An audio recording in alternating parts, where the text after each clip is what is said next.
Hello friends, मैं संदीप तिवारी पंकज आप सभी का बहुत बहुत स्वागत करता हूं अपने यूट्यूब चैनल अवध कंप्यूटर ज्ञान में। दोस्तों, जैसा कि पिछले ट्यूटोरियल में हमने आपको कंप्यूटर फंडामेंटल के अंतर्गत जनरेशन ऑफ कंप्यूटर की पीढ़ी के बारे में बहुत ही विस्तार से बताया था। अगर आपने हमारा पिछला ट्यूटोरियल नहीं देखा है तो आप ऊपर आई बटन पर क्लिक करके हमारा पिछला ट्यूटोरियल देख सकते हैं। और आज के इस ट्यूटोरियल में हम आपको कंप्यूटर फंडामेंटल के अंतर्गत कंपोनेंट ऑफ कंप्यूटर सिस्टम के बारे में बताएंगे, जिसमें आज हम एक कंप्यूटर में कौन कौन सी डिवाइसें, कौन कौन से हार्डवेयर होते हैं, उन सब के बारे में हम बहुत ही विस्तार से बताने वाले हैं। मदरबोर्ड के बारे में हम आपको बहुत ही विस्तार से इस टॉपिक में बताएंगे, अतः इस वीडियो को अंत तक अवश्य देखिएगा। और वीडियो के अंत में आपको इस टॉपिक से रिलेटेड क्वेश्चन भी मिलने वाले हैं, जिसका जवाब भी आपको इस वीडियो के कमेंट बॉक्स में देना है। तो चलिए ट्यूटोरियल को स्टार्ट करते हैं। दोस्तों, आज के इस वीडियो में आप जानेंगे मदरबोर्ड के बारे में, प्रोसेसर यानी सीपीयू के बारे में, रैम के बारे में, रोम के बारे में, स्विच मोड पावर सप्लाई यानी एसएमपीएस क्या होता है इसके बारे में, बस क्या है, बायोस क्या है, पोस्ट प्रोग्राम क्या है, बूटिंग क्या है, बूटिंग में कोल्ड बूटिंग क्या है और वार्म बूटिंग क्या है। तो इन सब के बारे में बहुत ही विस्तार से आप जानने वाले हैं, अतः इस वीडियो को बिना स्किप किए आपको पूरा वीडियो देखना है। तो सबसे पहले हम आपको कंपोनेंट ऑफ कंप्यूटर सिस्टम यानी एक कंप्यूटर सिस्टम में कौन कौन से पुर्जे होते हैं इनके बारे में हम बताएंगे। There are many more computer components which is following, यानी हमारे जो कंप्यूटर सिस्टम है इनमें बहुत सारे पुर्जे होते हैं, जिसमें से कुछ निम्नलिखित यानी नीचे बताए गए हैं। सबसे पहले हमारा मदरबोर्ड है, प्रोसेसर है, मेमोरी में आपकी primary memory, secondary memory, hard disk, CD ROM, floppy disk drive, keyboard, mouse, monitor, SMPS, ये सभी जो है हमारे एक कंप्यूटर के जो है पुर्जे हैं, कंपोनेंट हैं, जिनसे मिलकर हमारा कंप्यूटर बनता है। तो चलिए हम सबसे पहले इसमें हम मदरबोर्ड के बारे में जानते हैं। मदरबोर्ड, जिसको हम मुख्य बोर्ड या मेन बोर्ड के नाम से भी जानते हैं, क्योंकि यह कंप्यूटर का सबसे मुख्य भाग होता है। This is the main component of computer system where all electronic components integrated together. For example RAM, ROM, processor, expansion slot, etc. It is called system board or planar board. Some other manufacturer refers to this as the logic board. तो हमारा जो motherboard है इसे हम मुख्य board या main board भी कहते हैं। ये कंप्यूटर सिस्टम का मुख्य भाग होता है, जिसमें सभी इलेक्ट्रॉनिक कंपोनेंट आपस में जुड़े रहते हैं। जैसे कि आपका रैम है, रोम है, एक्सपेंशन स्लॉट है, ये सभी आपके मदरबोर्ड पर ही जुड़ते हैं। इसे सिस्टम बोर्ड अथवा प्लानर बोर्ड भी कहा जाता है, और कुछ अन्य निर्माता इसे लॉजिक बोर्ड के नाम से भी जानते हैं। इसे हम पीसीबी यानी प्रिंटेड सर्किट बोर्ड भी कहते हैं। अगर यहां पे हम देखें, मदरबोर्ड का यहां पे चित्र भी दिखाया गया है, आप देख सकते हैं एक मदरबोर्ड कैसा होता है। तो यहां पे आपको चित्र में दिखाई दे रहा होगा एक मदरबोर्ड है, और दूसरे चित्र में अगर आप देखें तो मदरबोर्ड में जो हमारे पोर्ट्स होते हैं, जिससे हम अपने कीबोर्ड, माउस, मॉनिटर, प्रिंटर को कनेक्ट करते हैं, उन पोर्ट के बारे में आपको यहां पे बताया गया है। अगर हम यहां पे सबसे ऊपर देखें तो इसमें दो पोर्ट आपको दिखाई देते हैं। इसमें जो हमारा ये पोर्ट है, ये हमारा कीबोर्ड कनेक्ट करने के लिए होता है, जिसमें PS2 जो कीबोर्ड है उस कीबोर्ड को कनेक्ट करने के लिए इसका प्रयोग किया जाता है। और ठीक इसी तरह हमारा जो माउस है, अगर हमारे पास PS2 माउस है तो PS2 माउस को हम इस पोर्ट से कनेक्ट कर सकते हैं। इसको हम PS2 पोर्ट बोलते हैं। अगर आपके पास PS2 कीबोर्ड और माउस है तो आप इन पोर्ट से अपने कीबोर्ड और माउस को जोड़ सकते हैं। वैसे आजकल जो कीबोर्ड और माउस आ रहे हैं वो आपके USB आ रहे हैं, तो अगर आपके पास USB है तो USB कीबोर्ड माउस को आप इसमें जो है लगा सकते हैं। ये जो पोर्ट है आपका, ये आपका USB पोर्ट है, जबकि ऊपर वाला हमारा PS2 पोर्ट है। और इससे संबंधित क्वेश्चन भी पूछे जाते हैं कि अगर हमारे पास कीबोर्ड और माउस है और PS2 कीबोर्ड माउस है तो उसको हम किससे कनेक्ट करेंगे, तो उसको हम PS2 पोर्ट से कनेक्ट करेंगे। यहां पे आपको दो USB पोर्ट मिल जाते हैं, और दो USB पोर्ट आपको यहां नीचे भी मिलते हैं। इसके बाद यहां पे सीरियल कम्युनिकेशन पोर्ट है। इधर अगर हम देखें तो यहां पे पैरेलल पोर्ट है। पैरेलल पोर्ट का प्रयोग प्रिंटर वगैरह कनेक्ट करने के लिए पहले किया जाता था, लेकिन आजकल के जो प्रिंटर आ रहे हैं वो USB आ रहे हैं। तो अगर आपके पास USB है तो आप उसको USB पोर्ट में ही लगाएंगे। यहाँ पे ये जो पोर्ट है ये हमारा VGA पोर्ट है, जिस VGA का पूरा नाम विजुअल ग्राफिक अडाप्टर होता है, यानी वीडियो को कनेक्ट करने के लिए, वीडियो मतलब मॉनिटर को कनेक्ट करने के लिए जिस पर हम चित्र देखते हैं उसको जो है कनेक्ट करने के लिए उसका जो पोर्ट है, उसका जो तार है उसको हम यहाँ VGA पोर्ट में लगाते हैं। इसके बाद हमारा यहाँ पे ईथरनेट पोर्ट है, इसको हम RJ45 पोर्ट भी कहते हैं, इसे हम लैन पोर्ट भी कहते हैं। तो ये जो है इंटरनेट वगैरह के लिए या जो है नेटवर्किंग के लिए इस पोर्ट का प्रयोग किया जाता है, इसे हम ईथरनेट या लैन पोर्ट भी कहते हैं। इसके बाद हमारा ऑडियो माइक्रोफोन और लाइन इन का जो है पोर्ट है, जहां पे हम अपने किसी माइक्रोफोन यानी माइक या जो है स्पीकर को हम कनेक्ट कर सकते हैं। तो ये मदरबोर्ड का चित्र है जहां पे कुछ पोर्ट के बारे में आपको बताया गया है। चलिए हम आगे देखते हैं। यहां पर हम जानेंगे कि हमारे मदरबोर्ड में कौन कौन से पुर्जे लगे होते हैं, उनके बारे में एक एक करके जानते हैं। तो सबसे पहले हमारा मदरबोर्ड में फैन होता है। फैन का प्रयोग किस लिए किया जाता है? It is use to cool CPU, यानी इसका प्रयोग सीपीयू को ठंडा रखने के लिए किया जाता है। जैसा कि आप चित्र में भी देख सकते हैं, यहां पे देखें तो यहां पे आपका फैन है और फैन के नीचे ही, अगर आप इसके नीचे देखेंगे तो इसके नीचे हमारा जो है सीपीयू होता है, क्योंकि हमारा सीपीयू जो है बहुत जल्दी गर्म हो जाता है, बहुत जल्दी हीट हो जाता है, इसलिए उसको ठंडा रखने के लिए फैन का प्रयोग किया जाता है। आपके मदरबोर्ड पे ही आपका रैम होता है। तो रैम क्या है? This is a primary memory, यानी ये क्या है? प्राथमिक मेमोरी है। वोलाटाइल इन नेचर, जिसका नेचर क्या है? वोलाटाइल है। In the form of chip is integrated with A slot in motherboard, जो कि एक चिप के रूप में आपके मदरबोर्ड से अटैच रहती है। तो रैम क्या है? रैम एक प्राइमरी मेमोरी है जो कि एक चिप के रूप में एक स्लॉट की मदद से मदरबोर्ड से जुड़ी रहती है, जो सिस्टम पर कार्य करने के लिए जरूरी मेमोरी उपलब्ध कराता है। और जो हमारा रैम है ये प्राइमरी मेमोरी के अंतर्गत आता है। हमारे कंप्यूटर में दो तरह की मेमोरी प्रयोग की जाती है, प्राइमरी मेमोरी और सेकेंडरी मेमोरी। तो प्राइमरी मेमोरी में हमारा रैम और रोम आता है, जिसमें रैम की प्रकृति वोलाटाइल है, जबकि हमारा जो रोम है उसकी प्रकृति नॉन वोलाटाइल होती है। तो रोम के बारे में भी हम जान लेते हैं। जैसा कि रैम का पूरा नाम रैंडम एक्सेस मेमोरी होता है, वैसे ही रोम का पूरा नाम रीड ओनली मेमोरी होता है। This is the chip with BIOS information integrated with a slot in motherboard. This is non-volatile and contains BIOS information used in booting process.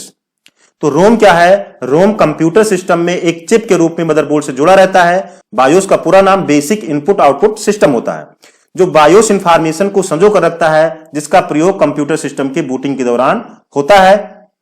तो रोम क्या है? रोम रीड ओनली मेमोरी है, जिसके डेटा को हम मिटा नहीं सकते। इसमें जो एक बार प्रोग्राम कर दिया जाता है उसको हम दोबारा इरेज नहीं कर सकते हैं। जबकि रैम जो है, रैम रीड राइट मेमोरी होती है, उसके डेटा को हम परिवर्तित कर सकते हैं। अगर आप यहां चित्र में देखें तो चित्र में आपको रैम और रोम का चित्र भी दिखाया गया है। इसके बाद हमारा अगला जो है VGA है, visual graphic adapter. This port is used to connect visual display unit video like monitor, यानी इस पोर्ट की मदद से हम विजुअल डिस्प्ले यूनिट जैसे कि मॉनिटर इत्यादि को कनेक्ट कर सकते हैं। डिस्प्ले अडाप्टर कार्ड, जिसको हम ग्राफिक्स कार्ड कहते हैं, this is adapter card used to link monitor to CPU। Whatever task is being in the CPU can be viewed and displayed to monitor with the help of this. तो ये क्या होता है? ये एक adapter होता है जो CPU को मॉनिटर से लिंक करता है। जो भी टास्क CPU के अंतर्गत होता है, जो भी कार्य आपके CPU के अंतर्गत होता है, उसे ये मॉनिटर पर प्रदर्शित करने में सहयोग करता है। तो यहां पे अगर आप देखें तो यहां पे इसका पोर्ट भी दिया गया है, VGA केबल और VGA कनेक्टर। ये जो है ये हमारे मॉनिटर का है और ये हमारे मदरबोर्ड में पोर्ट होता है। इस तार को हम इस पोर्ट से कनेक्ट कर देते हैं और हमारे CPU में जो भी कुछ होता है वो आपको मॉनिटर पर दिखाई देने लगता है। इसके बाद हमारा अगला आता है इसमें एक्सपेंशन स्लॉट। तो एक्सपेंशन स्लॉट क्या होता है? These slot are used to connect any extra device or interface with the computer system you want to connect. This is used to enhance the capability of computer system in case if you connect any extra interface or features. तो ये जो expansion slot है इसका प्रयोग किस लिए होता है? इस स्लॉट की मदद से कुछ अन्य डिवाइस या इंटरफेस को कंप्यूटर सिस्टम से कनेक्ट करते हैं, जो सिस्टम की कार्यक्षमता को बढ़ाता है।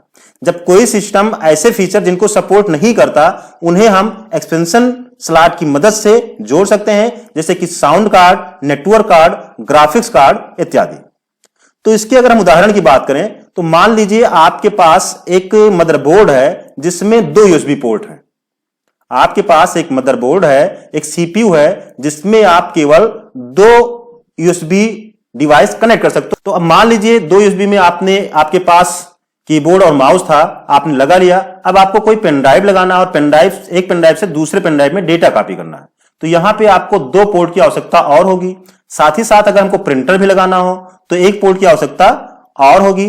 तो अब हमारा जो मदरबोर्ड है, क्योंकि वो पुराना है, उसमें 2 ही पोर्ट दिया गया है, तो हम क्या करेंगे? उस स्थिति में क्या करेंगे, हम जो है एक्सपेंशन स्लॉट की मदद लेंगे। एक्सपेंशन स्लॉट में हम क्या करेंगे, हम जो है यूएसबी हब लाएंगे। यूएसबी हब 2 तरह का होता है, एक इंटरनल होता है और एक एक्सटर्नल होता है। जो इंटरनल होता है वो मदरबोर्ड में आपके एक्सपेंशन स्लॉट की मदद से लगाया जाता है।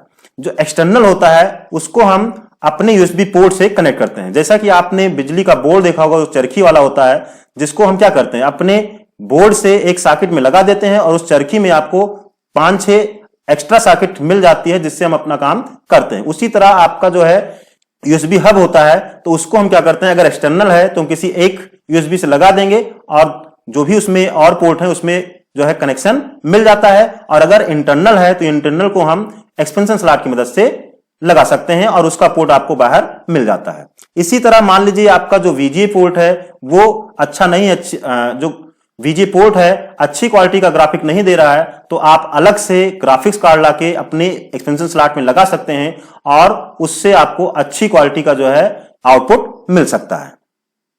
तो इसी तरह से साउंड कार्ड भी आप इसमें लगा सकते हैं। तो ये क्या करता है, ये आपके कंप्यूटर की कार्य क्षमता को बढ़ाता है।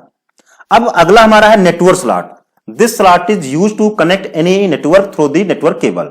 इस स्लॉट की मदद से हम कंप्यूटर सिस्टम को नेटवर्क केबल की मदद से किसी नेटवर्क से कनेक्ट कर सकते हैं। यानी अगर हमको नेटवर्किंग करना है कंप्यूटर का, या हम अपने कंप्यूटर में नेट चलाना चाहते हैं, तो हम इस पोर्ट की मदद से नेट को चला सकते हैं। यानी अगर हम लाइन केबल के माध्यम से नेट चलाना चाहते हैं तो उसको हम यहां पे लाके कनेक्ट करेंगे। इसे हम ईथरनेट पोर्ट या RJ45 पोर्ट भी कहते हैं। इसके बाद mic and speaker jack slot है। These slot are used to connect sound in, sound out microphone to the computer system so that you can store the delivered sound to the system. इस slot की मदद से हम computer system में कोई microphone या कोई स्पीकर कनेक्ट कर सकते हैं, जिससे कि हम साउंड को प्ले कर सकते हैं या अपने कंप्यूटर में साउंड को स्टोर कर सकते हैं। इसका पोर्ट भी आप यहां चित्र में देख सकते हैं। इसके बाद हमारा आता है SMPS। तो SMPS का पूरा नाम स्विच मोड पावर सप्लाई है और इसके बारे में हमने विस्तार से आपको पहले लेक्चर में बताया था, पहले ट्यूटोरियल में बताया था कि SMPS क्या है और ये क्या कार्य करता है। तो फिर से हम जान लेते हैं। This slot is used to supply the power to the CPU। In this you connect power cable through which the power is supplied to SMPS and that reaches to every part necessary component। तो ये socket computer system में power supply देने के लिए cable को connect करने में इस्तेमाल की जाती है, जिससे पावर SMPS की मदद से जरूरी इलेक्ट्रॉनिक कंपोनेंट तक पहुंचता है। आप चित्र में SMPS को देख सकते हैं। यहां पे जो हमारा SMPS है इसमें इनपुट तो AC होता है, लेकिन ये जो तार आप देख रहे हैं, इन तारों से जो आउटपुट है वो जो है DC में मिलता है और इसीलिए हमारा जो कंप्यूटर है वो DC करंट पे चलता है, इसीलिए हम उसको इलेक्ट्रॉनिक डिवाइस कहते हैं। इसके बाद कीबोर्ड और माउस सॉकेट है, जिसको हम PS2 पोर्ट कहते हैं। This slot is used to connect keyboard and mouse. इस स्लॉट का प्रयोग माउस और कीबोर्ड को कनेक्ट करने के लिए किया जाता है और आप यहां पे देख सकते हैं हमारे कीबोर्ड और माउस में पोर्ट इस तरह से होते हैं। हमारे कीबोर्ड और माउस का जो पोर्ट है वो इसी तरह से होता है, जिसको हम यहां पे कनेक्ट करते हैं। अगला है indicator light. It is the signal light. जो इंडिकेटर लाइट है ये क्या है? It is the signal light which confirm that system is still running and when you shut this down then it's gets automatically turn off. ये वो signal light होती है जो सिस्टम स्टार्ट होने के बाद चलते रहने तक जलती रहती है और सिस्टम के बंद होने पर स्वतः बंद हो जाती है। अगला है parallel port. This is used to connect any parallel device to the computer system. This parallel device may be printer or something similar. तो इस पैरेलल पोर्ट की मदद से कंप्यूटर सिस्टम में कोई अन्य डिवाइस जैसे कि प्रिंटर इत्यादि को कनेक्ट किया जा सकता है। अब ये डिवाइस प्रिंटर भी हो सकती है या कोई और डिवाइस भी हो सकती है जो पैरेलल पोर्ट को सपोर्ट करती है, तो उस डिवाइस को हम पैरेलल पोर्ट से कनेक्ट करते हैं। अब हम जान लेते हैं बस क्या है। तो बस क्या है? ए बस is a electronic path on which signal are sent from one part of computer to another. बस क्या है? बस कंप्यूटर के विभिन्न अंशों को जोड़ते हैं जिससे सूचना एक स्थान से दूसरे स्थान तक पहुंचती है। बस एक प्रमुख मार्ग की तरह है। बस एक प्रमुख मार्ग की तरह है जिस पर विद्युत तरंगे संदेश वाहक का कार्य करती है। और कंप्यूटर में 3 तरह की बस होती है, डेटा बस, एड्रेस बस और कंट्रोल बस।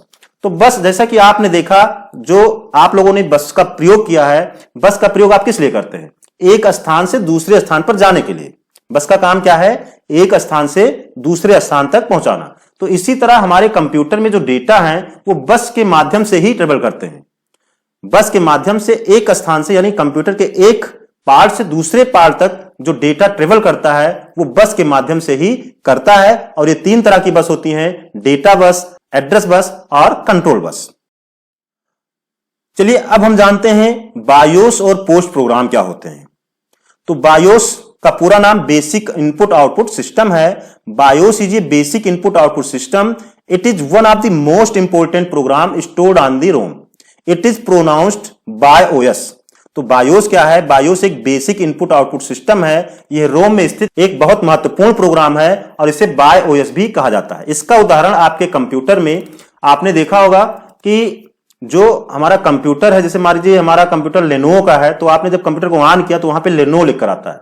आपका कंप्यूटर डेल का है तो वहां पे डेल लिखकर आता है। अगर आपका कंप्यूटर अखिलेश यादव के कार्यकाल में जो कंप्यूटर बटा था वो है, तो उसमें आपको अखिलेश और मुलायम सिंह यादव की फोटो दिखाई देती है। तो ये जो है बायोस का ही उदाहरण है। हमने आपको बताया था बायोस जो सूचना है वो आपके रोम में होता है, रीड ओनली मेमोरी में होता है। और हमने ये भी बताया था कि रीड ओनली मेमोरी का जो डेटा है उसको केवल हम रीड कर सकते हैं, उसको मिटा नहीं सकते हैं। तो यही कारण है कि वो जो फोटो है, अगर आप चाहते हैं कि हम उस फोटो को डिलीट करें तो उस फोटो को आप डिलीट नहीं कर सकते। क्यों? क्योंकि वो रीड ओनली मेमोरी में है और वो बायोस इंफॉर्मेशन है।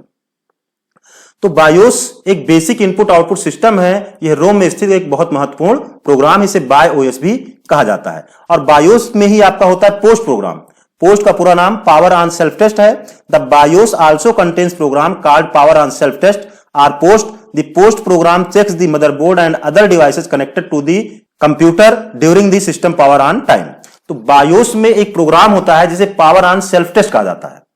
पोस्ट प्रोग्राम मदरबोर्ड और उससे जुड़ी अन्य डिवाइसों को कंप्यूटर के ऑन होने के समय चेक करता है कि कौन सी डिवाइसें हमारे कंप्यूटर से कनेक्ट हैं, कौन सी डिवाइसें नहीं कनेक्ट हैं। जो प्राइमरी डिवाइसें होती हैं वो अगर नहीं कनेक्ट है, जैसे आपका हार्ड डिस्क है, अगर आपका हार्ड डिस्क कनेक्ट नहीं है आपके कंप्यूटर से, तो वहां पे हमारा जो कंप्यूटर है जब हम ऑन करते हैं तो वहां पे बूट डिवाइस मिसिंग का एरर दे देता है।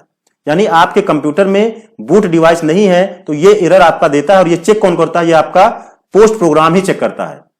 रैम है कि नहीं है, सीडी ड्राइव लगा है कि नहीं लगा है, तो जो भी डिवाइसें हैं उनको चेक करता है और देखता है कि क्या है क्या नहीं है। और ये आपके स्क्रीन पर आता है और फिर गायब हो जाता है।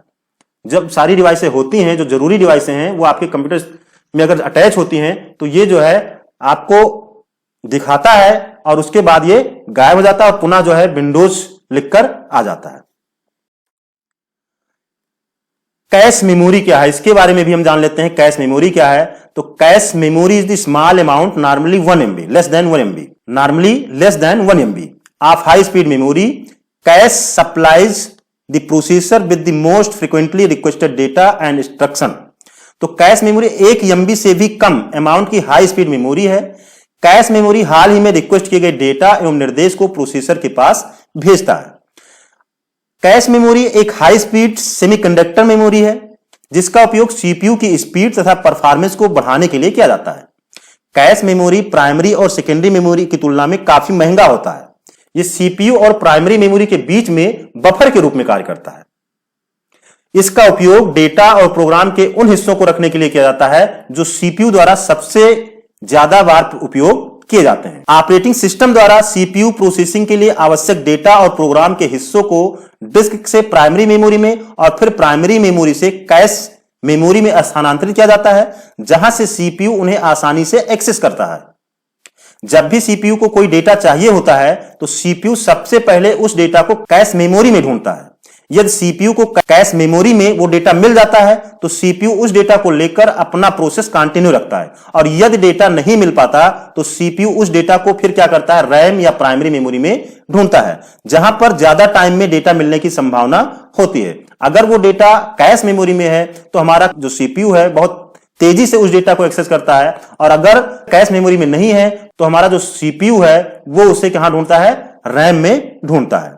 कैश मेमोरी सीपीयू के मुख्य मेमोरी से डेटा एक्सेस टाइम को कम करता है, जिससे सीपीयू की परफॉर्मेंस बढ़ जाती है। यह एक छोटे आकार की चिप आधारित कंप्यूटर मेमोरी है जो मुख्य मेमोरी से काफी तेज होती है, और कभी कभी इसे सीपीयू मेमोरी भी कहा जाता है क्योंकि यह सीपीयू चिप के बहुत करीब होता है।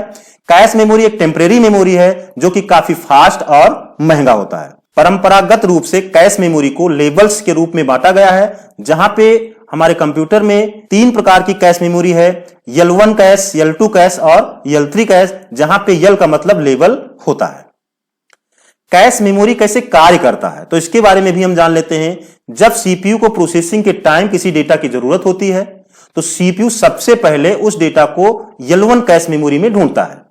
यदि सीपीयू को वो डेटा L1 कैश मेमोरी में नहीं मिलता तो सीपीयू उस डेटा को L2 कैश मेमोरी में ढूंढता है, और यदि इसमें भी रिक्वायर्ड डेटा नहीं मिलता तो सीपीयू उस डेटा को L3 कैश मेमोरी में ढूंढता है। यदि सीपीयू को किसी भी एक कैश मेमोरी में वो डेटा मिल जाता है तो इसे कैश हिट कहते हैं, और यदि डेटा किसी भी कैश मेमोरी में नहीं मिलता तो इसे कैश मिस कहते हैं।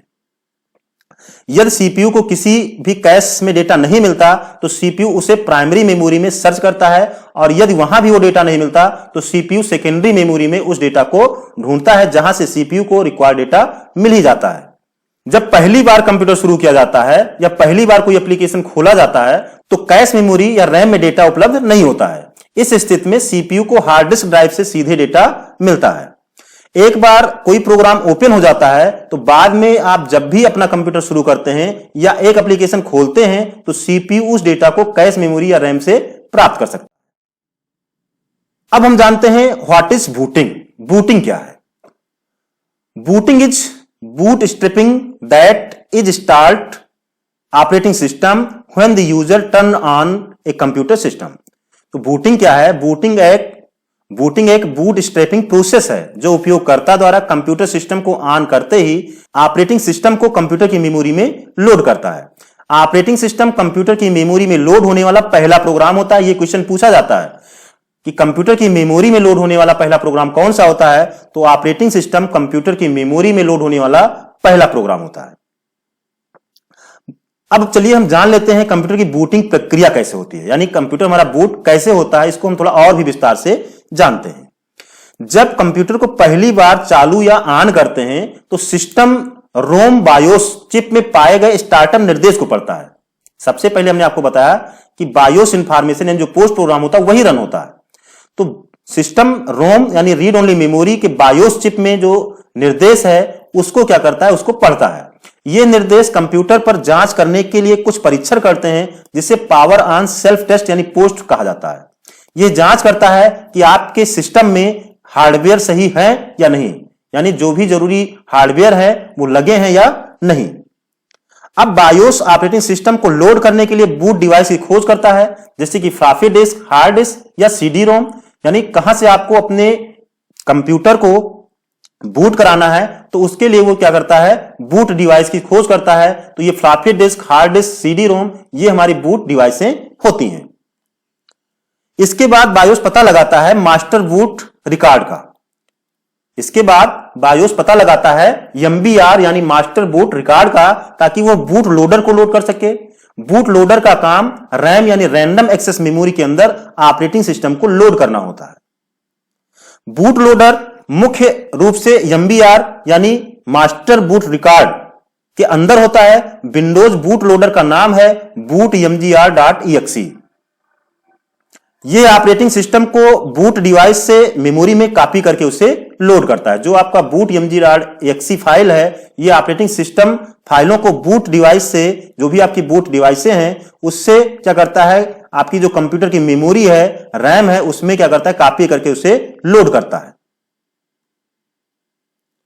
तो इस तरह से हमारे कंप्यूटर में बूटिंग संपन्न होती है। एक बार यह हो जाने पर कंप्यूटर अब बायोस से ऑपरेटिंग सिस्टम को नियंत्रण सौंप देता है। अब यूजर विभिन्न कार्यों को करने के लिए सिस्टम एप्लीकेशन तक पहुंच सकता है।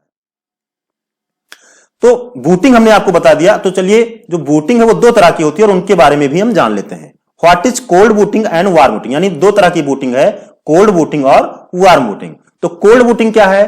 कोल्ड बूटिंग को आमतौर पर कंप्यूटर टर्मिनोलॉजी में हार्ड बूटिंग कहा जाता है, यानी हम कोल्ड बूटिंग को हार्ड बूटिंग भी कहते हैं। कोल्ड बूटिंग में सिस्टम पूरी तरह से पावरलेस स्टेट से स्टार्ट होती है, यानी हमारा जो कंप्यूटर है वो शटडाउन होता है, पावरलेस मोड में होता है, तब हम कंप्यूटर को ऑन करते हैं। तो वो जो बूटिंग है वो कोल्ड बूटिंग है। ये हार्डवेयर को पूरी तरह से रीसेट करता है और टेम्परेरी मेमोरी को सिस्टम आप क्लियर करता है। जब हम कोल्ड बूटिंग कराते हैं तो हमारे कंप्यूटर की मेमोरी से जो डेटा होता है वो सब नष्ट हो जाता है।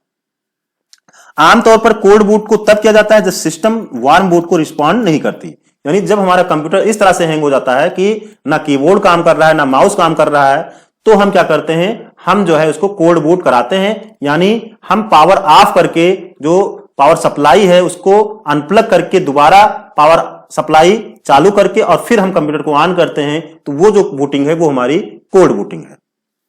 इसे शटडाउन कर, टर्न ऑफ कर फिर से ऑन किया जाता है, या पावर सप्लाई को अनप्लग कर सिस्टम को ऑफ कर ऑन किया जाता है। वार्म बूटिंग क्या है? वार्म बूटिंग को हम सॉफ्ट बूटिंग भी कहते हैं।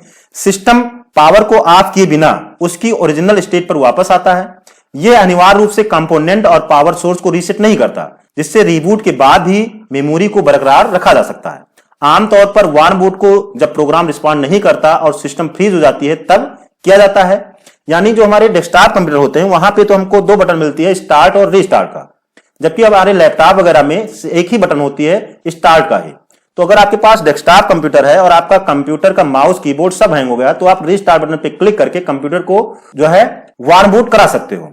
लेकिन अगर हमारे पास सिंगल बटन है जिससे हम केवल ऑन करते हैं तो वहां पे हमको क्या कराना होगा, पहले हम क्या करेंगे, पहले पावर बटन को दबाए रखेंगे काफी देर तक, और जब हमारा कंप्यूटर बंद हो जाएगा तो दोबारा हम उसी पावर बटन को दबाएंगे। यानी ऑन करने के लिए हमको दोबारा पावर बटन को दबाना पड़ता है। तो ये जो प्रक्रिया है ये कोल्ड बूटिंग है, ये प्रक्रिया कोल्ड बूटिंग है। जबकि वार्म बूटिंग में क्या होता है, अगर रिस्टार्ट बटन है तो वहां पे एक ही बार हम रिस्टार्ट बटन को दबाते हैं और हमारा कंप्यूटर बंद भी हो जाता है, दोबारा चालू भी हो जाता है। तो इस प्रक्रिया को हम वार्म बूटिंग कहते हैं।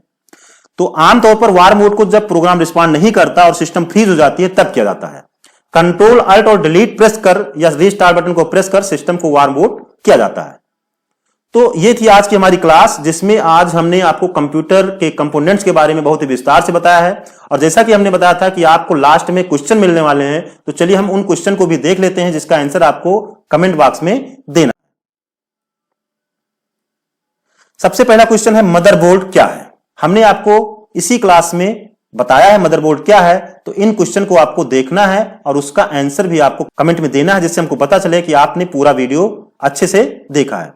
प्रोसेसर यानी सीपीयू के कितने भाग हैं, रैम का पूरा नाम क्या है, रोम का पूरा नाम क्या है, वीजीए का पूरा नाम क्या है, ये सारे क्वेश्चन हमने आपको बताए हैं। वीडियो का पूरा नाम क्या है, सारे इलेक्ट्रॉनिक कंपोनेंट आपस में कहां जुड़े रहते हैं, पीसीबी का पूरा नाम क्या है, वोलाटाइल व नॉन वोलाटाइल मेमोरी में क्या अंतर है, कीबोर्ड व माउस के लिए कौन सा पोर्ट प्रयोग किया जाता है, प्रिंटर लगाने के लिए कौन सा पोर्ट प्रयोग किया जाता था। तो इन सब के बारे में आपको आंसर कमेंट बॉक्स में देना है। इसके बाद भी और भी क्वेश्चन है जिसको हम देख लेते हैं।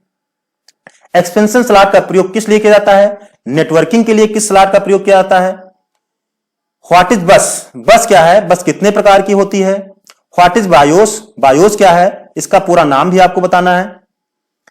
पोस्ट प्रोग्राम क्या है, व्हाट इज पोस्ट प्रोग्राम, पूरा नाम भी आपको बताना है। व्हाट इज बूटिंग, बूटिंग क्या है, इसके बारे में आपको बताना है। कंप्यूटर की मेमोरी में लोड होने वाला पहला प्रोग्राम कौन सा है। What is cold booting, cold booting क्या है। What is warm booting, warm booting क्या है, इसके बारे में आपको बताना है। What is hard voting, hard voting के बारे में बताना है। What is sharp voting, sharp voting के बारे में आपको बताना है। तो इन क्वेश्चन का जवाब आप जो है कमेंट बॉक्स में देंगे। तो आज की क्लास बहुत ही इंपॉर्टेंट है। अगर आपने वीडियो को स्किप करके देखा है तो आपसे निवेदन है कि इस वीडियो को पुनः जो है शुरू से बिना स्किप किए एक बार जरूर देखें। तो आज की क्लास में बस इतना ही, मिलते हैं एक नई वीडियो में, तब तक के लिए जय हिंद जय भारत।